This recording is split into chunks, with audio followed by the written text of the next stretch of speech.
नवी मुंबई महानगरपालिकेच्या महापौरपदी भाजपच्या सुजाता पाटील यांची निवड करण्यात आली असून उपमहापौरपदी भाजपचे दशरथ भगत हे विराजमान झालेत। या निवडीमुळे नवी मुंबई महानगरपालिकेवर पुन्हा एकदा महिला नेतृत्व पाहायला मिळते। शिंदेंच्या शिवसेनेने माघार घेतल्याने आज नवी मुंबईत महानगरपालिकेत पार पडलेल्या विशेष सभेत सुजाता पाटील यांनी अधिकृतपणे महापौर पदाचा पदभार स्वीकारलाय।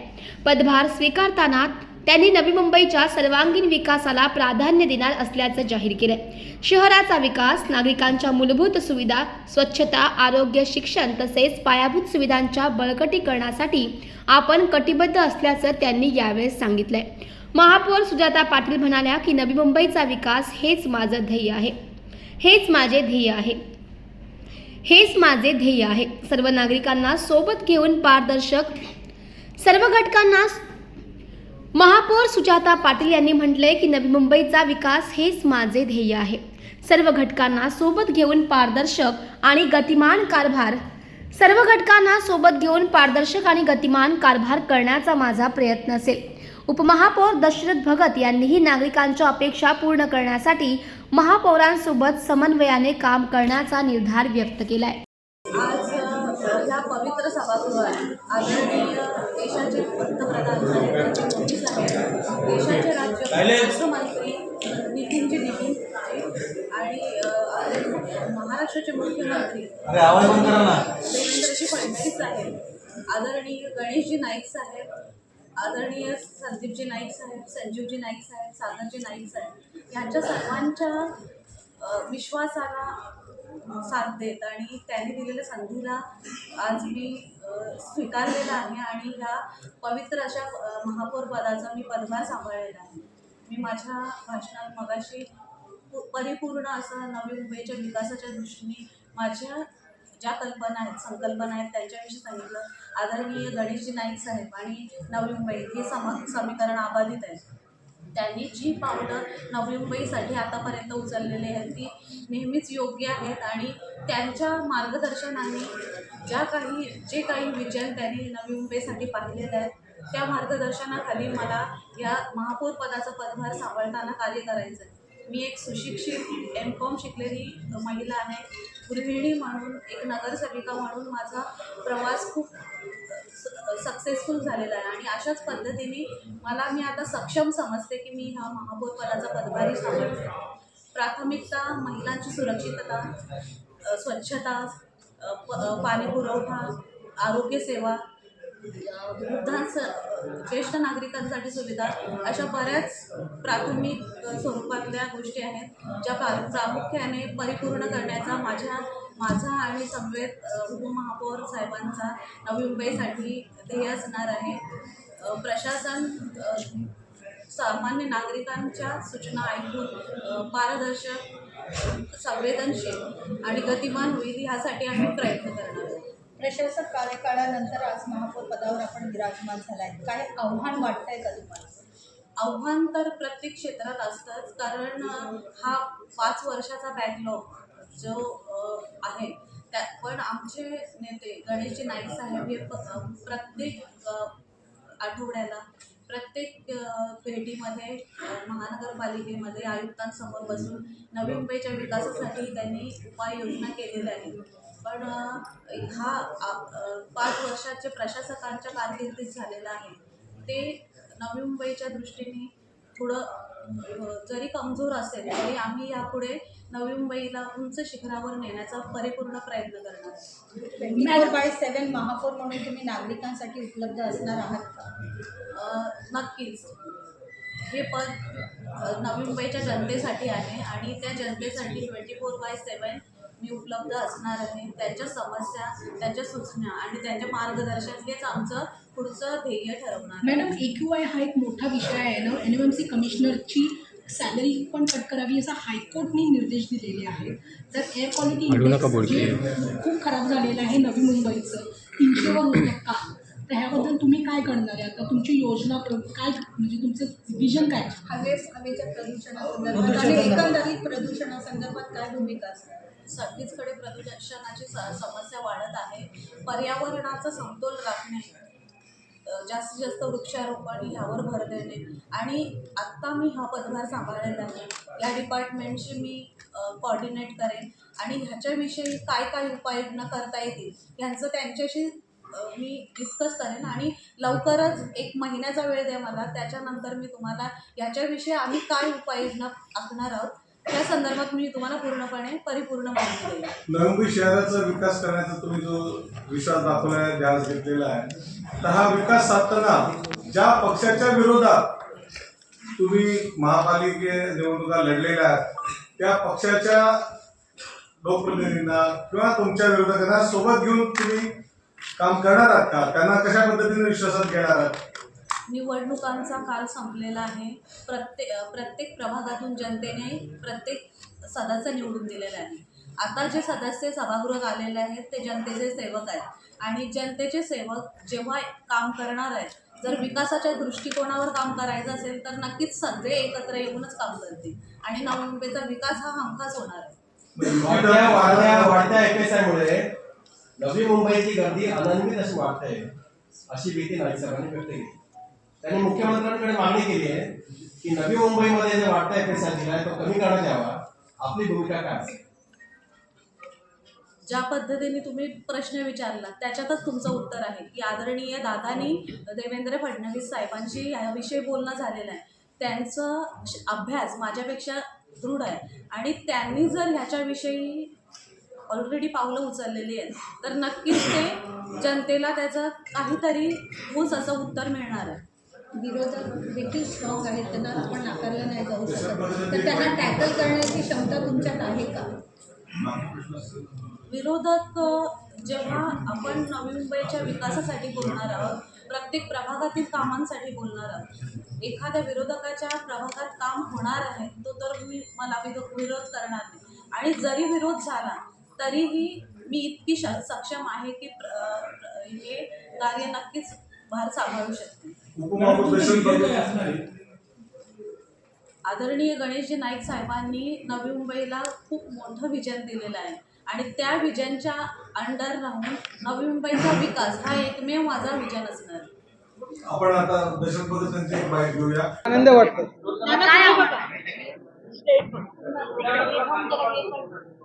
उपमहापौर म्हणून आज तुम्ही कार्यभार सांभाळलेला आहे, काय भावना व्यक्त कराल आणि या शहरासाठी उपमहापौर म्हणून काय करण्याची आपली भूमिका असणार? प्रथम ह्या ठिकाणी आज उपमहापौर पद म्हणून या ठिकाणी स्वीकारत असताना आनंद नक्की आहे, पण अधिक आनंद ह्या गोष्टीचा आहे की सन्माननीय नाईक साहेबांच्या नेतृत्वाखाली त्यांच्या नेतृत्व या ठिकाणी हे उपमहापौर पद म्हणून या ठिकाणी स्वीकारताना आणि पुढे काम करताना अधिक आनंद आहे. कारण नाईक साहेब हे संघर्षातून आणि चळवळीचे नेतृत्व आहे. नाईक साहेब हे संघर्ष आणि चळवळीचे नेतृत्व आहेत आणि आम्ही देखील त्या ठिकाणी अनेक वर्षापासून एक चळवळी नेतृत्व आणि एक संघर्ष नेतृत्व म्हणून नाईक साहेबांच्या नेतृत्वाखाली या ठिकाणी काम करण्यात जेवढा आनंद मिळेल आणि ह्या जो काही नवी मुंबईचे जे काही सर्वांगीण विकास, मग शहराचा सर्वांगीण विकास आणि नागरिकांचा सर्वांगीण विकास करण्यासाठी जो नाईक साहेब नेतृत्वामध्ये अधिक बल मिळेल, अधिक प्रेरणा मिळेल आणि ज्या काही लोकांच्या विविध समस्या आहेत त्या समस्यांना समाधान देण्याचं त्या ठिकाणी नक्की यश येईल.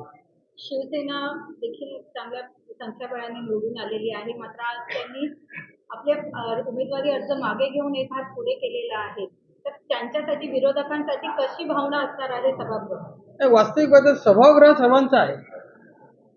सभागृहामध्ये जरी लेफ्ट आणि राईट जरी असले, परंतु ज्या वेळेला नवी मुंबईच्या सर्वांगीण विकासासाठी आणि नागरिकांच्या जनकल्याणाच्या लाभासाठी ज्या वेळेला सम विचार असेल त्यावेळेला तो सभागृह सम असेल, पण आम्ही ज्या वेळेला नागरिकांच्या जनकल्याण लाभासाठी आणि या शहराच्या विकासासाठी ज्या वेळेला त्या वेळेला मुद्दे घेऊन येतो, त्या मुद्दे त्या ठिकाणी घेऊन असताना त्या मुद्द्यांना जर चांगल्या गोष्टीचा विरोध असेल, चांगल्या गोष्टी त्यांचा नकार असेल किंवा त्या ठिकाणी त्यांचा अडथळा असेल तर त्या ठिकाणी शेवटी त्यांचा विषय, पण ज्या वेळेला हे ठराव हे जे येतात नवी मुंबईच्या सर्वांगीण विकासासाठी त्याला आमचा विश्वास आहे.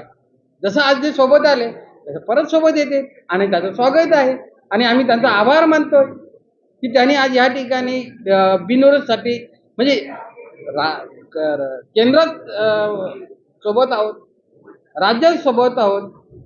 आता त्याचा धागा पकडून या ठिकाणी आम्ही सोबत राहू असं त्यांनी सांगितलेलं आहे. आणि पक्षीय प्रमुख म्हणून सन्माननीय उपमुख्यमंत्री एकनाथ शिंदे साहेबांचा आदेश आहे. शेवटी आम्हाला सर्वांना सोबत घेऊन जायचं आहे असं नाईक साहेबांचा त्या ठिकाणी आम्हाला या ठिकाणी सांगणं आहे. आणि त्यांनी त्या ठिकाणी आम्हाला त्याची प्रेरणा दिलेली आहे की सर्वांना सोबत घेऊन जा. आपल्यासोबत प्रतिस्पर्धी कोण नाही. आपल्या सोबत प्रतिस्पर्धी असते तो जो जनकार्य हा प्रतिस्पर्धी आहे, त्याला व्यक्ती प्रतिस्पर्धी नसतो. नाना, महापौर पदाची निवडणुकीला म्हणजे शिवसेनेने त्यांचा उमेदवार मागे घेतला, त्यावेळेस काय तुमचं थोडं टेन्शन वाढलं होतं का? ते कसं असतं की शेवटी या ठिकाणी टेन्शनचा विषय कसला आहे हो, जेव्हा 100% बहुमत आमच्याकडे आहे, नाईक साहेबांच्या नेतृत्वामध्ये 100% बहुमत आहे, टेन्शन कसलं हो? टेन्शन त्यांना होतं, आम्हाला कसं टेन्शन येतं? नाराजी व्यक्त केली का आम्ही युती धर्म पाळला, आम्ही युती धर्म पाळला पण तुम्ही पाळला नाही म्हणून? तर त्या ठिकाणी श्रेष्ठींचा विषय आहे, तर या विषयावर मी कसं बोलू? भगत सर, आता सध्या सिटिझन्सला हवा प्रदूषणाचा खूप मोठा विषय आहे. काल 300च्या वरती म्हणजे व्हेरी पुअर, म्हणजे जिथे श्वास घ्यायला पण कठीण होतं, ह्या कॅटेगरीमध्ये आता नवी मुंबई आलेली आहे, जी एक वेळ स्वतःच्या प्लॅनिंगसाठी ओळखली जात होती. तर आता तुम्ही कार्यभार घेतल्यानंतर आता तुमचं विजन काय असणार आहे? कंट्रोलमध्ये कसं आणणार आहे? कसं आहे की आज संकष्टी आहे, संकष्टी चतुर्थी आहे. काय आज संकष्टी चतुर्थी आहे आणि गणेशाचं वंदन आहे. आणि ही संकष्टीमध्ये संकट चतुर्थी आहे आणि हे जे प्रशासक म्हणून संकट या ठिकाणी आता चाललेले आहे. त्यामुळे आता या ठिकाणी जनतेचे राज्य आलेलं आहे, लोकल बॉडीची लोकशाही आलेली आहे. जो प्रदूषण मुद्दा महत्वाचा आहे, जो काय आज जी वाढ झालेली आहे याच्यावर उपाययोजना होईल. आणि हा जो प्रदूषण नियंत्रण करणं याच्यासाठी आम्ही 100% कटिबद्ध आहोत आणि करू आम्ही ते.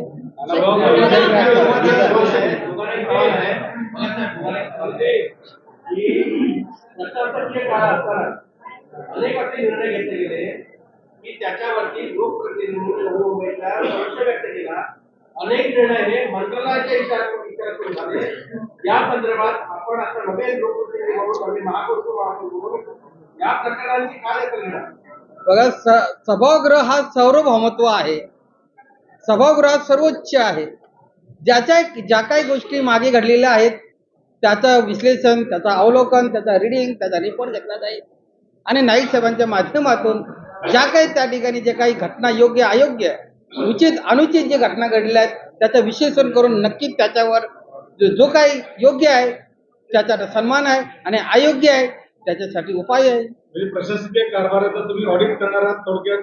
त्या ठिकाणी ऑलरेडी स्पष्टपणे ज्या काही 11 वर्षामध्ये ज्या काही घडलेलं आहे, जे काही रेकॉर्डेड आलेलं आहे आणि ह्या गोष्टीचा त्या ठिकाणी नाईक साहेबांनी स्पष्ट सांगितलेलं आहे की ज्या वेळेला सभागृह चालू होईल त्यावेळेला त्याचं ऑडिट केलं जाईल. ज्या वेळेला लोकशाहीच्या माध्यमातून नगरसेवक येतात आणि नगरसेवक माध्यम ज्या वेळेला कामं केली जातात त्याला ऑडिट मग प्रशासकाच्या माध्यम का करू नये? ही जनतेची मागणी आहे. आज जनता प्रश्न विचारतो, आम्ही काय बोलणार? आम्ही जनतेच्या वतीने बोलतो. हा प्रश्न जनतेचा आहे. सभागृहामध्ये युती धर्माची भाषा बोलली गेली, मग तुम्ही सत्ताधारी तुमच्या विरोधकांना युतीतल्या राज्यपालिकेतल्या इतर सहकाऱ्यांना सत्तेचे गोडवा चाकाला देणार आहात का? नाही, या ठिकाणी आमच्यासाठी कोणी विरोधक नाही. शेवटी सभागृह सर्वांचा आहे. जे सोबत येतील त्यांच्यासोबत राहायचं. कशासाठी? जनकल्याणासाठी, जनकल्याणाच्या लाभासाठी आणि शहराच्या सर्वांगीण विकासासाठी. जो सोबत येईल त्यांना सोबत घ्यायचं आणि ज्यांना लाभ घ्यायचा आहे त्यांना लाभ देऊन द्यायचं. परंतु अयोग्य मार्गाने लाभ घेत असतील ते त्याला रोखलं पाहिजे, सांभाळलं पाहिजे, त्याला प्रतिबंध केला पाहिजे. मग अशा वेळेला लाभ काय म्हणावं, तो गोड काय म्हणावं? जनकल्याण करणं हाच गोड आहे हो. लोकांची सत्तेचा वाटेकरी आणि मारेकरी आणि साठमारे असं काय नसतं हो. आलं असं काही नसतं. त्यांनी ठरवायचं आहे की कसं चालायचं आहे ते. आम्ही काय ठरवणार हो? आम्हाला नाईक साहेब स्पष्टपणे सांगितलंय सगळ्यांना सोबत घेऊन जा. हम सब साथ है, सबका साथ सबका विकास. मोदी साहेब आगे बढ़ो. अधिकाऱ्यांची नाना मुंबई उच्च न्यायालयाने नवी मुंबईच्या पालिका आयुक्तांचं वेतन रोखलं. नवी मुंबईच्या वाढत्या प्रदूषणाच्यामुळे पालिका आयुक्तांना याचा उच्च न्यायालयाने त्याची दखल घेतली. आपण नवे लोकप्रतिनिधी म्हणून आता नव्याने काय करणार? अहो, मग तेच आहे ना, प्रशासक काळामध्ये आम्ही नाही बोलत फार वाईट झालं, परंतु आम्हाला अपेक्षित आहे आणि आशा आहे की आम्ही चांगलं चालवू, नाईक साहेबांचं नेतृत्व केलं चांगलं चालवू. त्यांना शेवटी त्या ठिकाणी आयुक्त महोदयांना नोटीस आलेली आहे. शेवटी त्या ठिकाणी आता आम्ही प्रमुख आहोत ना प्रशासनामध्ये. अशा कधीच या ठिकाणी मग महापालिकेचं प्रशासन असेल किंवा नागरिक असेल त्यांच्यावर अशा प्रकारची नोटीस येऊ नये त्याच्यासाठी आम्ही प्रयत्न कटिबद्ध राहू. शेवटी प्रशासनाला सांभाळणं आमचं काम आहे हो. त्याचप्रमाणे आपल्याला सांभाळणं आमचं काम आहे, नागरिकांना सांभाळणं आमचं काम आहे. शेवटी आम्हाला लोकांनी बसवलं ना. पाण्याच्या चोरीचा आरोप झाला. आता नवीन मुंबईकरांना मुबलक पाणी मिळालं का तुमच्या याच्यात? अहो त्याच्यासाठी आलो ना. तुम्ही आता महायुतीचे उपमहापौर आहेत का भाजपचे? भारतीय जनता पक्षाचे आम्ही महापौर उपमहापौर आहोत स्पष्टपणाने. नाना अधिकारी तुला वाटतोय का असं काय? नाना अधिकाऱ्यांची धाकधूक सभागृह आल्या नाना सभागृह आल्यामुळे अधिकाऱ्यांची धाकधूक वाढलेली आहे. नाही नाही, असं अजिबात नाही. अधिकारी खुश आहेत. अधिकाऱ्यांना कोणीतरी त्यांना सांभाळणारा, त्यांचे प्रश्न ऐकणारा. कारण कोर्ट बंद होता ना, सभागृह कोर्ट आहे, सुनवाई खा करेंगे.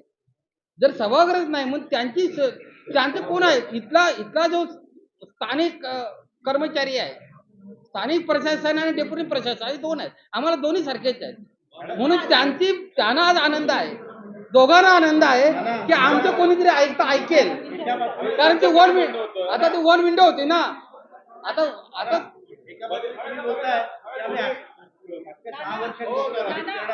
आणि एका बाजूला तुम्ही अधिकाऱ्यांची बाजू मांडताय, नक्की काय करणार तुम्ही? अधिकारी आमचीच आहेत ना हो. प्रशासक काळामध्ये आम्ही कसं म्हणायचं